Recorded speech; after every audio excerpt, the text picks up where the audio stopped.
พสื่อหลังหัวจันทร์เนาะเอาตามตารางเลยเนาะเจ้าเอาก็ถือว่านับเข้ามาทันก็คือพี่น้องเข้าสู่การแข่งขันเพื่อส่งประเพณีประเภทเพื่อชายเพื่อใหญ่เนาะก็คือเก้าตัวนี้พี่น้องเจ้าถือว่าเป็นการแข่งขันสลับรอบหน้าโอ้หลังจากที่ได้ผ่านการคัดจอดมาแล้ว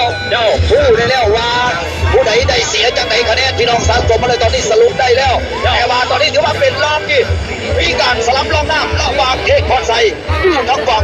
น้องพรไซอยู่ทั้งฝั่งนั่นเองพี่น้องเลยว่าผู้ใดสิเป็นไผตอนนี้ออกหลักจุดบอลไปแล้วประมาณ250มันโลกอันกว้างขวางมิตรภาพ2สมัยนี้เป็นพวกทหารมาแล้วเข้าโซ่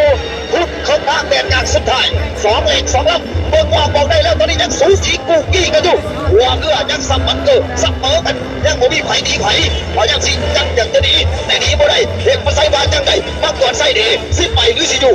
หรือสิไปเจ้าเอาเทพพร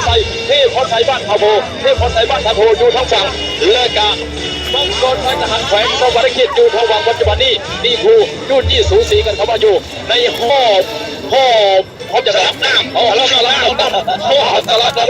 เอาเลยเด้อพี่น้องท่านผู้ฟังผ่านผู้ชมปัจจุบันนี้คนภาคกันหลงเอาเบิ่งน้ำกันสังเกตให้ดีเนื่องจากว่า2เหล่ม2ลำหัวเรือหน้า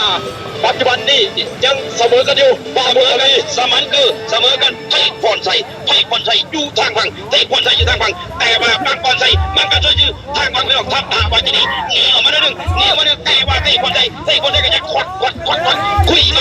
มาเก็บมาแข่งกันมาคือเทพพรไซบางพรไซทับตาไว้ที่นี่ตีในบอลไปแล้วบางพรไซทีเลยเทพพรไซจับเทพพรไซมาจากเห็นตามทันบอลบางพรไซเทพพรไซ